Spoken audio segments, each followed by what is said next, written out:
Yes, class 7th। आज हम अपनी महाभारत की पुस्तक से पाठ 8 कर्ण पढ़ेंगे। तो आइए जानते हैं।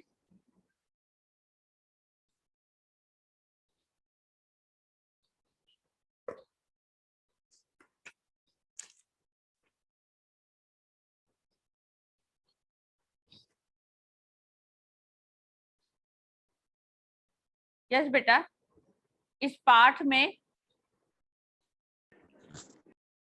पांडवों ने पहले कृपाचार्य से और बाद में द्रोणाचार्य से अस्त्र शस्त्र की शिक्षा ग्रहण की थी। जैसा कि आपको पिछली कक्षा में आपने पढ़ा था, है ना, कि पांडव जो थे वो पहले कृपाचार्य से, बाद में उन्होंने द्रोणाचार्य से अस्त्र शस्त्र की शिक्षा पाई थी।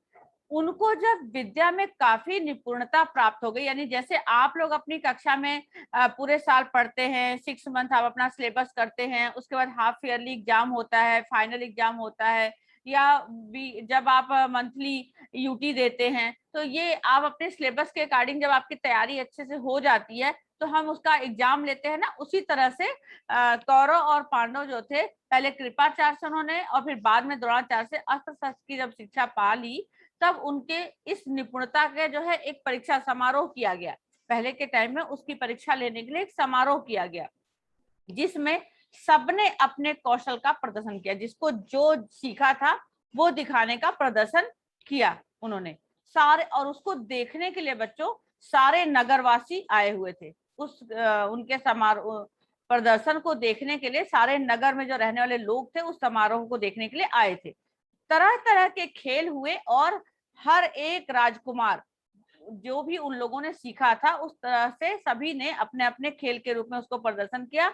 और सभी राजकुमार, यानी जो पांचों पांडव थे और कौरव, सभी राजकुमार अपना अलग अलग तरह से खेल दिखाते हुए, सबके मन में यही चाह थी कि मैं सबसे अपना अच्छा दिखाने की कोशिश करूं, है ना। सबसे अपने आगे बढ़ने की चाह थी उनके अंदर, प्रतिस्पर्धा थी, बड़े जोर शोर की उनके अंदर ये भावना थी। परंतु बच्चों, तीर चलाने में पांडुपुत्र अर्जुन का कोई भी मुकाबला नहीं कर सकता था, कोई भी सारी नहीं था, यानी कि अर्जुन को कोई भी हरा नहीं सकता था। अर्जुन ने धनुर्विद्या में कमाल का खेल दिखाया। उनकी अद्भुत चतुरता को देखकर सभी जो दर्शक थे, वो राजवंश के सभी उपस्थित लोग दंग रह गए कि वाह, बहुत बढ़िया इन्होंने प्रदर्शन दिखाया अर्जुन ने। तो यह देखकर जब अर्जुन की तारीफ होने लगी, प्रशंसा होने लगी, तो दुर्योधन तो शुरू से ही पांडवों से जलता था, ईर्ष्या करता था। तो दुर्योधन के मन में और ईर्ष्या जलने लगी। अभी खेल हो ही रहा था कि इतने में ही क्या हुआ कि उस रंगभूमि में जहां पर खेल हो रहा था उसके द्वार पर एकदम खम से ठोकते हुए रोबीला सा एक तेजस्वी युवक अपनी मस्तानी चाल में आकर अर्जुन के सामने खड़ा हो गया। वह युवक और कोई नहीं था, अधिरथ द्वारा पोषित कुंती पुत्र कर्ण ही था। लेकिन उसके कुंती पुत्र होने की बात बच्चों किसी को भी मालूम नहीं थी, क्योंकि कुंती ने कर्ण को पैदा होते ही गंगा में प्रवाहित कर दिया था, जो अधिरथ को मिल गए थे, और अधिरथ ने उसको अपने पुत्र के समान उनका पालन पोषण किया था। तो इसलिए इस बात को कोई भी नहीं जानता था कि कर्ण जो है वो कुंती पुत्र है। चलिए अब यहाँ आगे से स्टार्ट करिए, रीडिंग स्टार्ट करिए। यस बेटा, Mahi. Mahi. Okay ma'am, okay ma'am.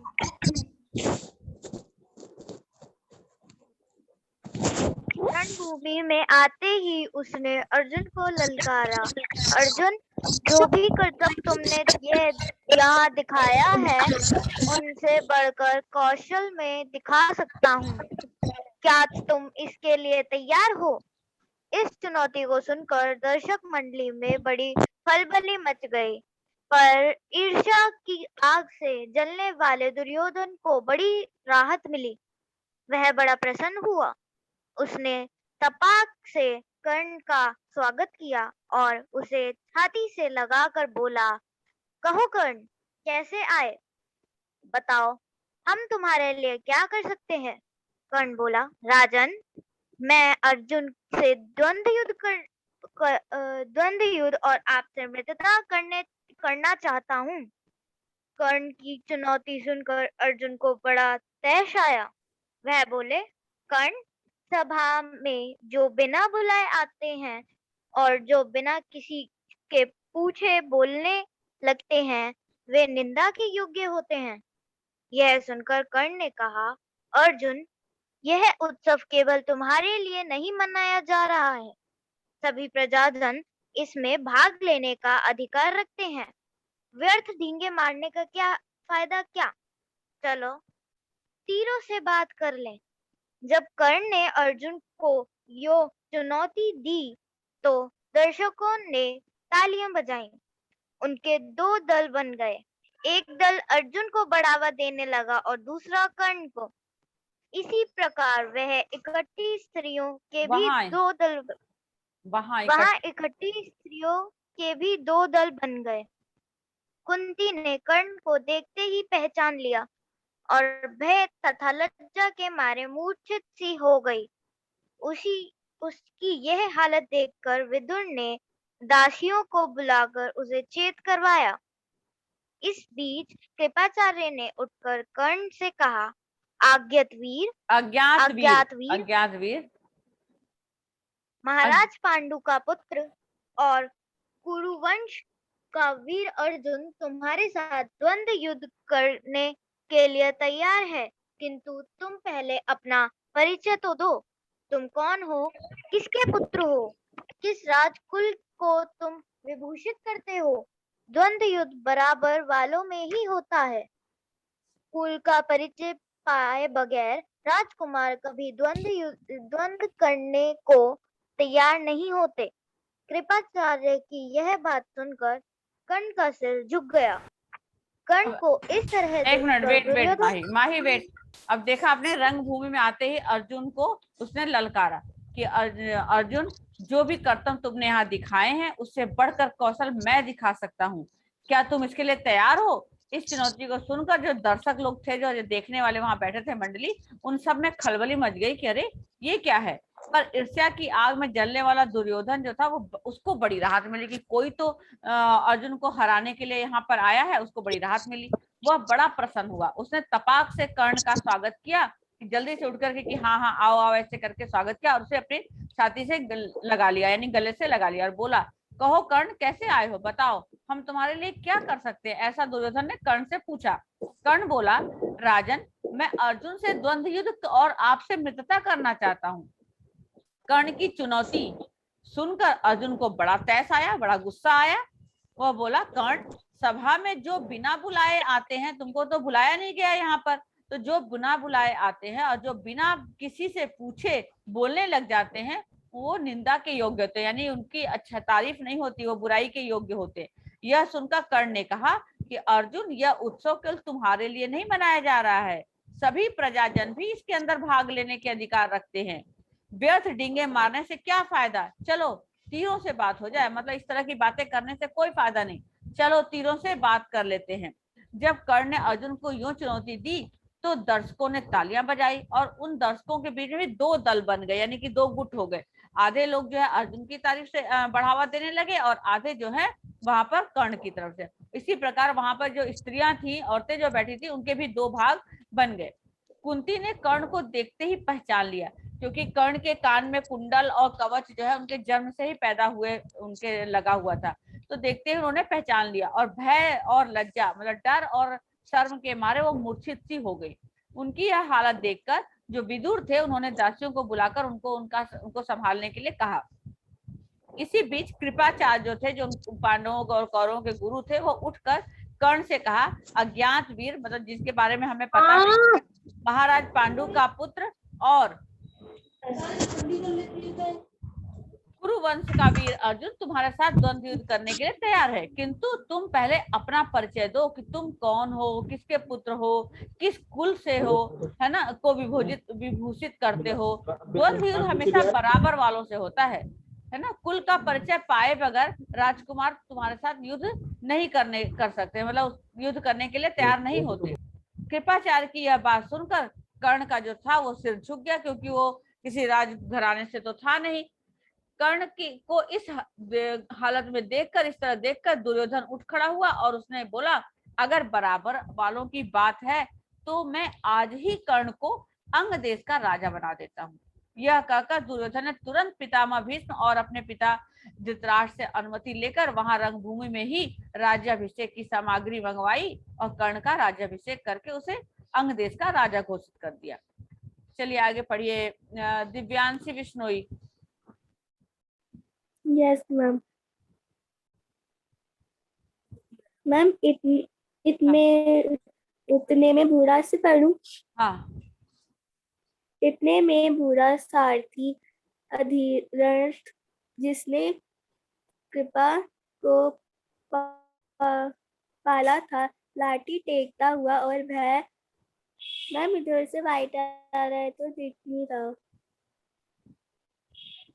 इतने में बूढ़ा सारथी अधिरथ जिसने कर्ण को पाला था लाठी टेकता हुआ और भय से के मारे कांपता हुआ सभा में प्रविष्ट हुआ। कर्ण जो अभी अभी अंग देश का नरेश बना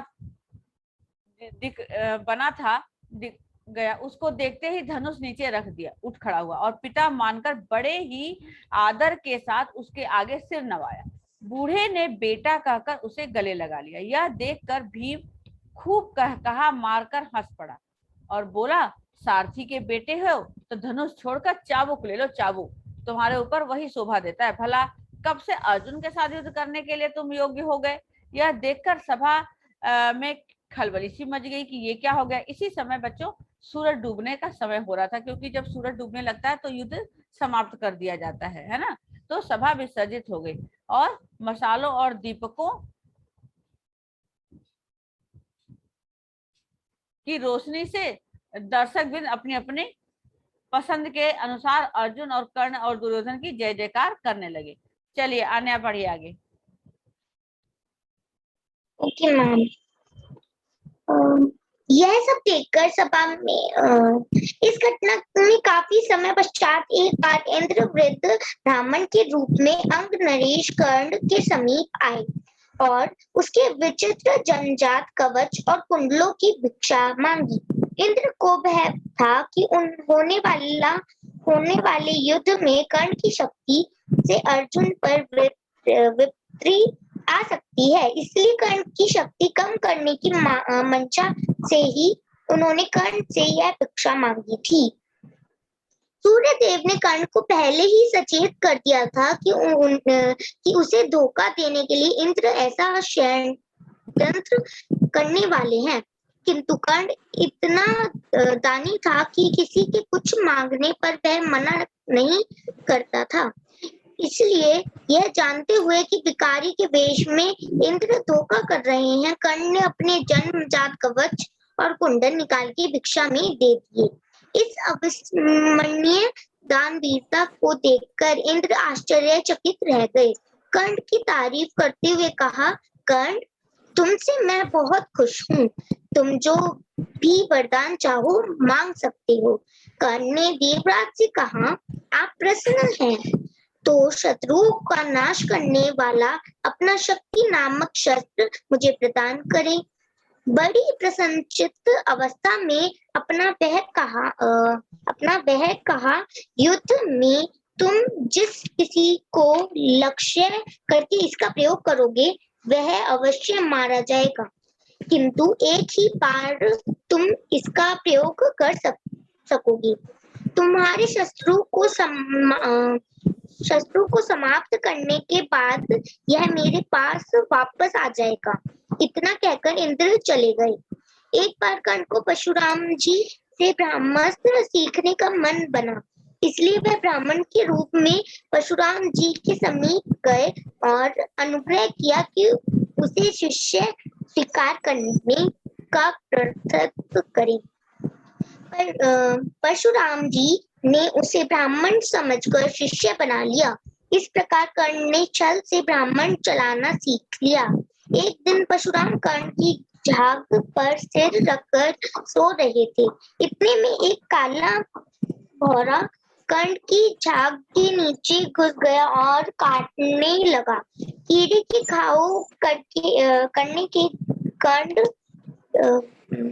घाव करने से कर्ण को बहुत दर्द हुआ और झाग से लहू की धारा बहने लगी। जांग से लहू की धारा बहने लगी।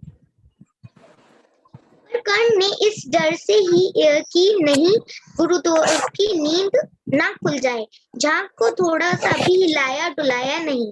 जब खून से परशुराम की देह भीगने लगी तो उनकी नींद खुली। उन्होंने देखा कि कर्ण की झाग से खून बह रहा है।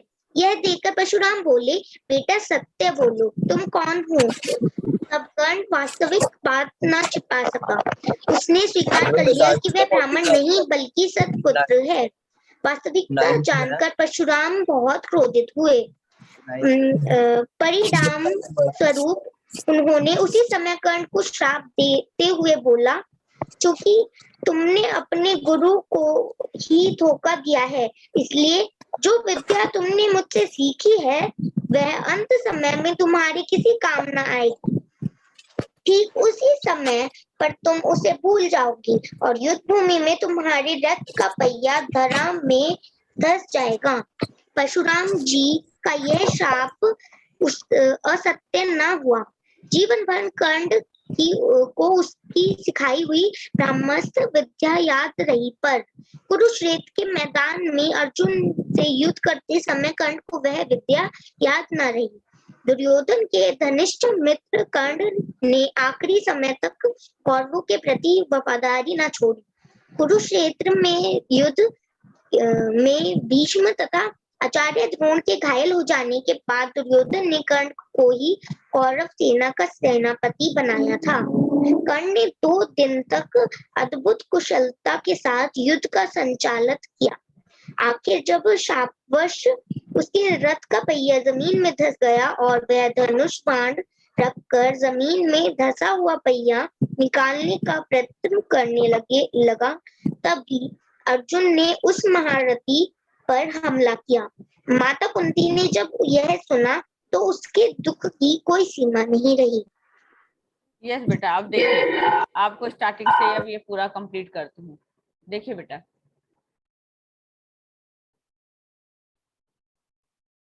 अब यहाँ पे बता, इतने में जो जब ये सारी बातें हुई उसके बाद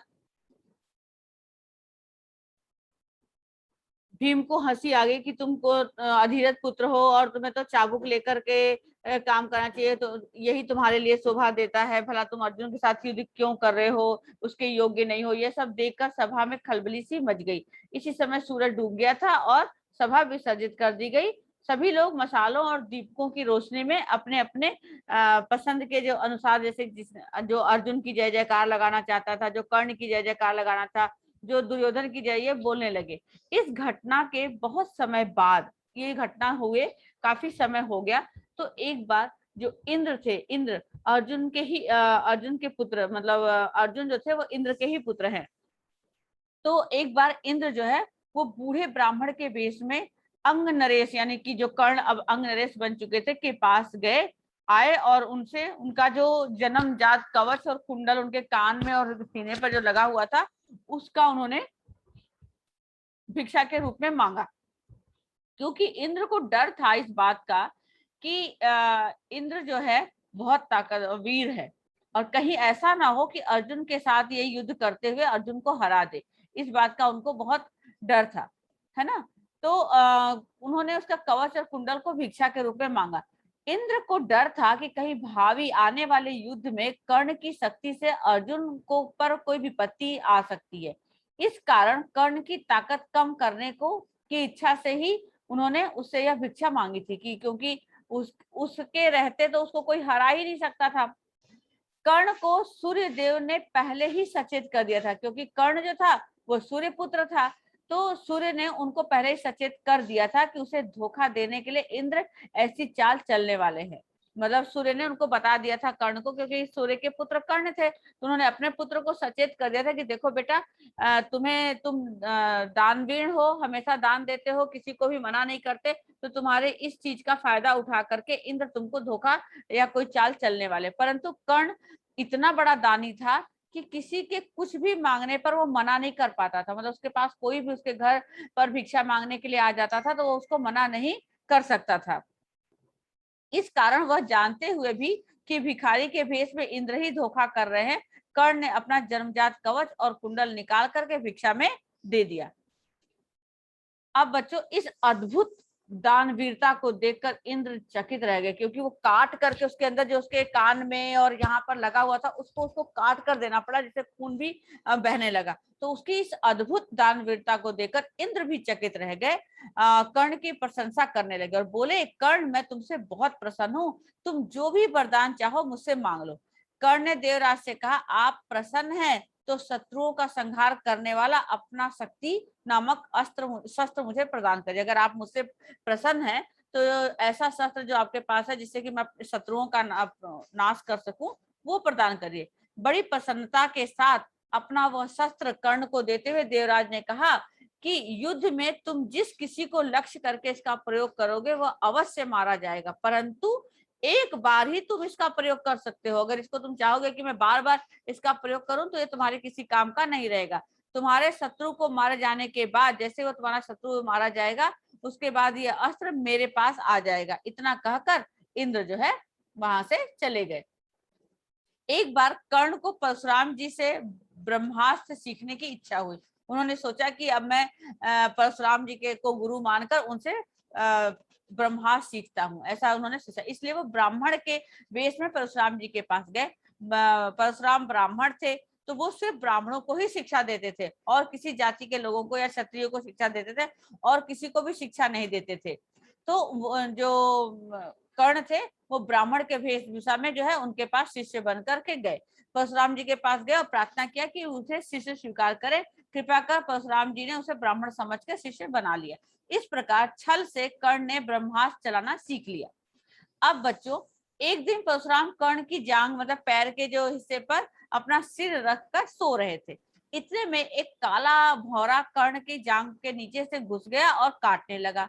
कीड़े के काटने से कर्ण के पैर को बहुत तकलीफ हो रही थी और वहां से खून की धारा भी बहने लगी।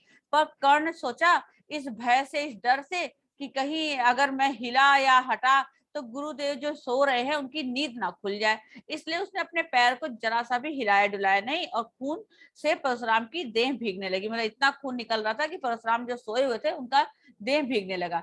तो उनकी नींद खुल गई कि यहाँ पर क्या ऐसा पानी जैसा निकल रहा है। उन्होंने देखा कि कर्ण की जांग से खून बह रहा है। यह देखकर परशुराम बोले, बेटा सच बताओ तुम कौन हो। अब उनको शक हो गया उनके ऊपर, क्योंकि अगर ये ब्राह्मण होता तो ऐसा नहीं करता। तुम कौन हो? तब कर्ण अपना असली बात छिपा ना सका, मतलब ऐसा कहने पर कर्ण अब छिपा न गया। उसने स्वीकार कर लिया कि वो ब्राह्मण नहीं बल्कि सूत पुत्र है। यह जानकर परशुराम को बहुत गुस्सा आया।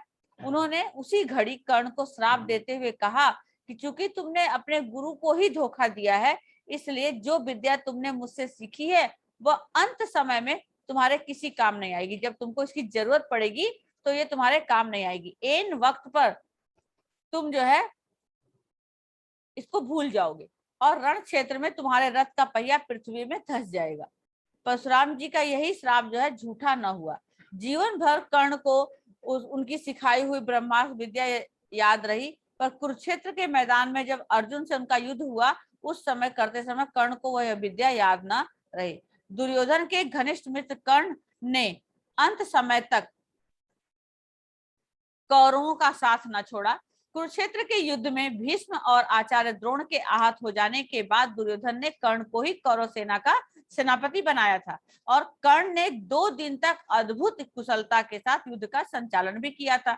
और आखिर जब शापवास यानी जो उनको श्राप मिला था उसके कारण उनके रथ का पहिया जमीन में धंस गया और वह धनुष बाण रखकर जमीन में से नीचे धंसा हुआ पहिया निकालने का प्रयत्न करने लगे। उसी समय अर्जुन ने उस महारथी पर प्रहार कर दिया, है ना, मारा गया। ने यह जब सुना तो उनसे दुख का कोई भी मतलब अंत नहीं रहा, है ना, कोई पार ना रहा। यानी कि वो बहुत दुखी। दुर्योधन ने जब ये बात सुनी कि कर्ण मारा गया तो उन्हें उनके दुख का कोई भी कार्य ना हुआ। मतलब वो बहुत दुखी हो गए अर्जुन अपने मित्र के मारे जाने में, क्योंकि उनको कर्ण पर ही बहुत विश्वास था। क्लियर? तो ये चैप्टर आप लोगों का जो है कंप्लीट हो गया कर्ण का। Yes ma'am. यस, तो आज हम लोग अब आज यहीं तक आपकी क्लास है। इसके बाद नेक्स्ट क्लास में हम करेंगे अब ये 2 चैप्टर और पढ़ने के बाद फिर महाभारत का हम दी एंड करेंगे। ओके ओके बेटा। यस बेटा, माही आपको कुछ बोलना था? Yes ma'am. हाँ मैम बताइए, मेरे को यस मैम। पूछो। मैम मेरे को ये नहीं समझ में आया कि मैम जब उनका पहिया उसमें मैम ये घसना क्या होता है? क्या जमीन में ऐसे मैम धस इसमें जाना, लिखा था। जमीन गड्ढी हल्का सा जो गड्ढा होता है उसके अंदर मैम घुस जाता है, उसको मतलब कहते हैं धंसना। अटक जाने की ओके तरह मैम। से। क्या बोल रहे हो तुम तनिष्क? हाँ बोलो वंश बेटा, आप क्या बोल रहे हो वंश? क्या बोल रहे हो वंश? वंश बोलो, यस मैम। क्या बोल रहे हो आप?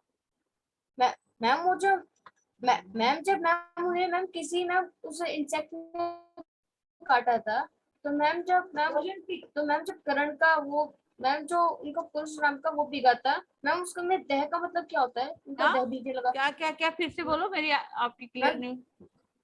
मैम दह भीगने लगा मैम, इसका भय मतलब क्या है से, दह का? भय भय है डर, डर जिसको बोलते हैं कि मैं अगर जरा भी हिला तो मेरे गुरुदेव की नींद ना खुल जाए, डर, भय, भय है, डर की वजह से उसका मतलब डर है। ओके वंश? वंश, okay ma'am. Anyone? Okay ma'am. Okay.